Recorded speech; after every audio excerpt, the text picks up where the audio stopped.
이건 전장의 소리가 아닙니다. 새벽 3시 경남의 한 마을에서 들려오는 소리입니다. 불 앞에서 밤을 새운 남자의 거친 숨소리와 새를 두드리는 리듬. 이 남자는 이미 어제도 밤을 새웠고 그 전날도 밤을 새웠습니다. 그리고 이 남자의 이름은 어떤 기록에도 남지 않았습니다. 우리는 이순신을 기억합니다. 하지만 거북선의 용머리에서 불을 뿜게 만든 그 기술자의 이름은 아무도 모릅니다.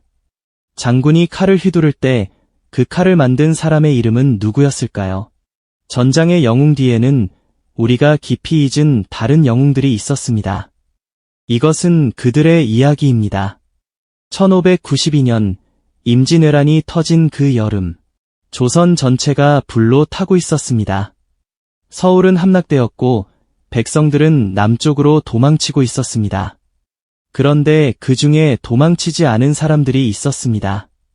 오히려 불 앞으로 더 가까이 다가간 사람들이 있었습니다. 대장장이들입니다. 경남과 전남의 해안마을에 흩어져 있던 장인들이 군의 명에 따라 모이기 시작했습니다. 이들의 임무는 단 하나였습니다. 무기를 만드는 것, 칼을, 활을, 총통을, 군사들이 싸울 수 있도록, 그리고 가능하면 빨리. 대장장이의 하루는 새벽 3시부터 시작됩니다. 용광로에 숯을 더 넣고 바람을 불어넣고 온도를 올립니다. 쇠가 붉게 달구어질 때까지.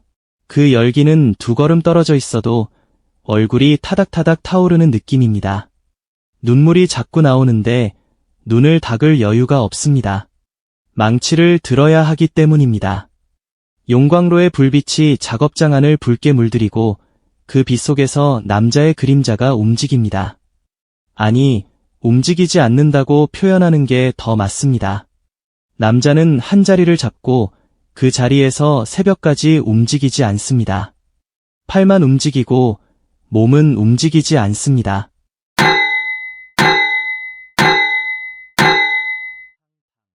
한 발자국마다 리듬이 있습니다.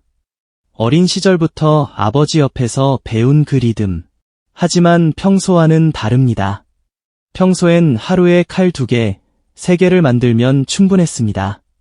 지금은 하루에 10개를 만들어야 합니다. 아니면 내일 아침 군사들의 손이 비어있게 됩니다. 군사가 손에 칼이 없으면 외놈에게 칼로 당합니다.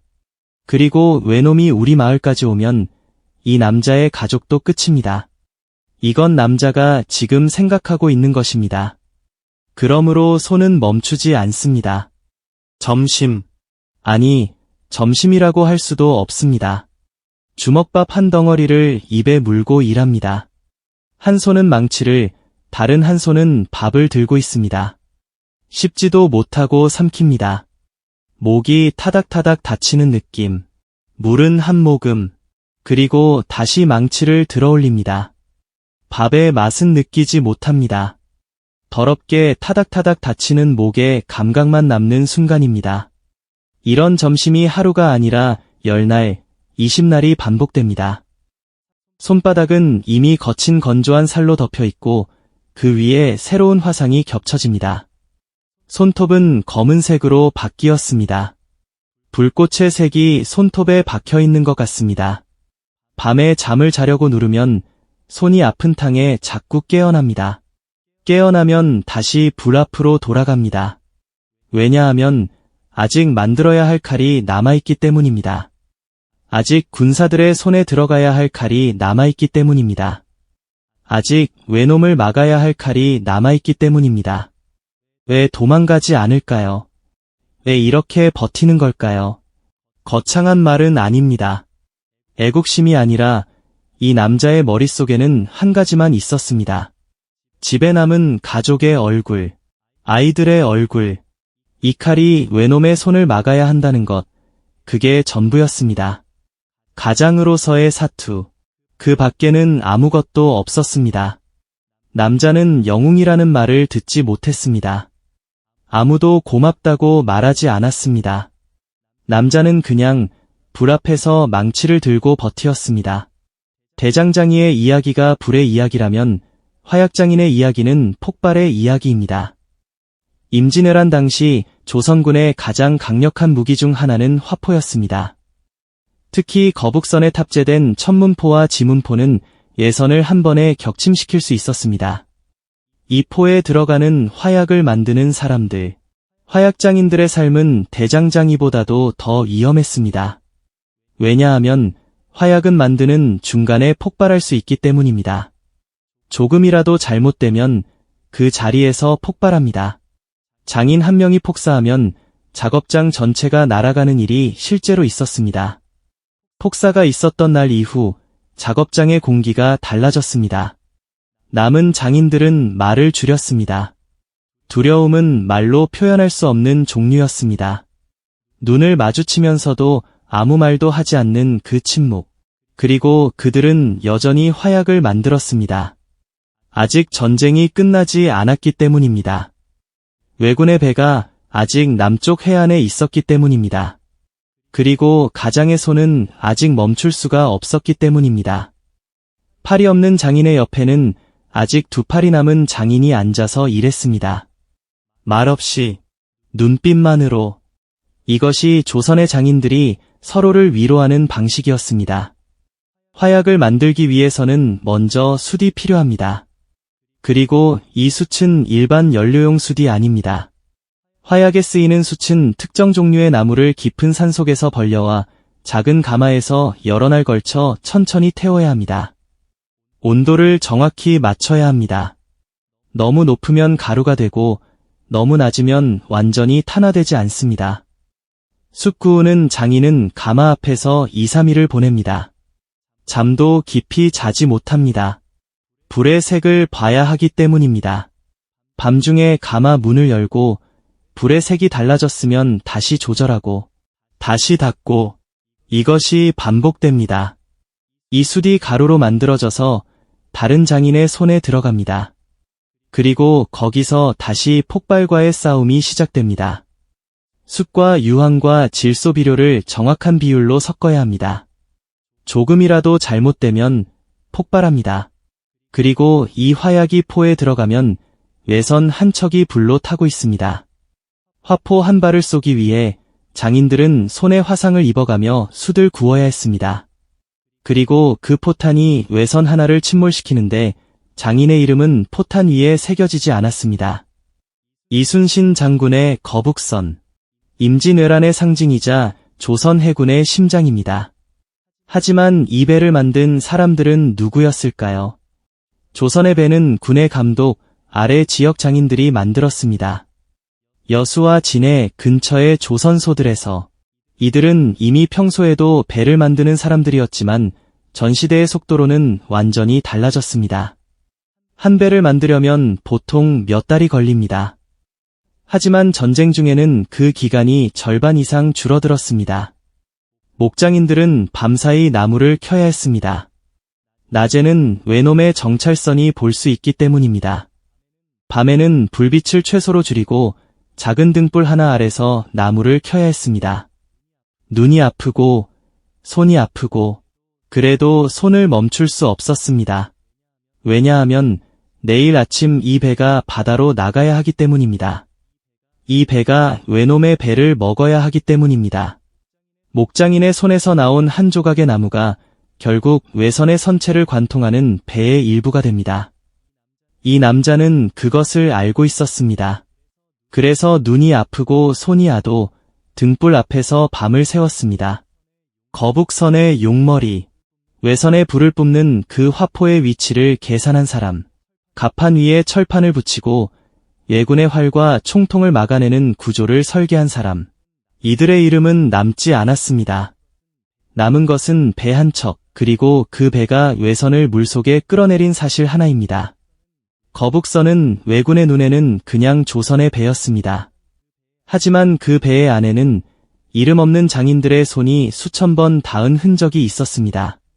우리가 기억하는 임진왜란은 장군들의 전장입니다.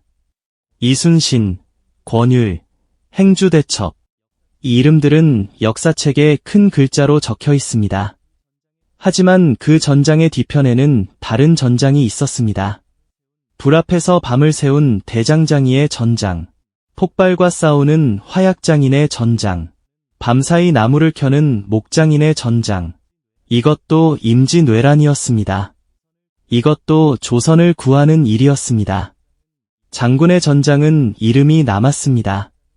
장인의 전장은 이름이 남지 않았습니다. 하지만 두 전장은 하나였습니다. 장군이 적군과 전투를 할 때 그 장군의 칼은 누구가 만들었을까요? 화포에서 불이 나올 때 그 화약은 누구가 만들었을까요? 거북선이 외선을 격침할 때 그 배는 누구가 만들었을까요?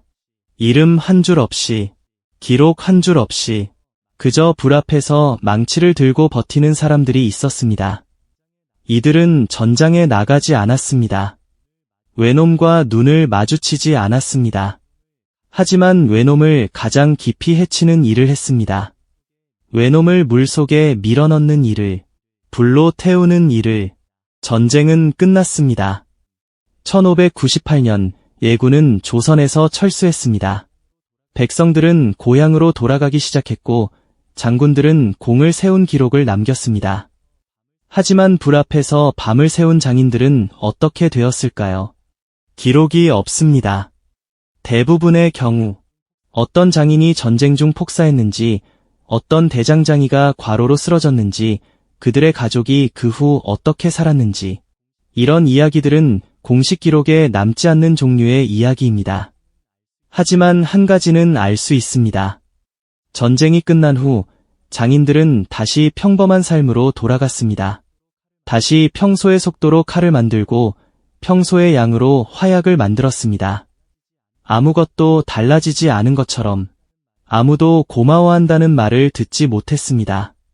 침묵. 그것이 이들의 전후의 풍경이었습니다.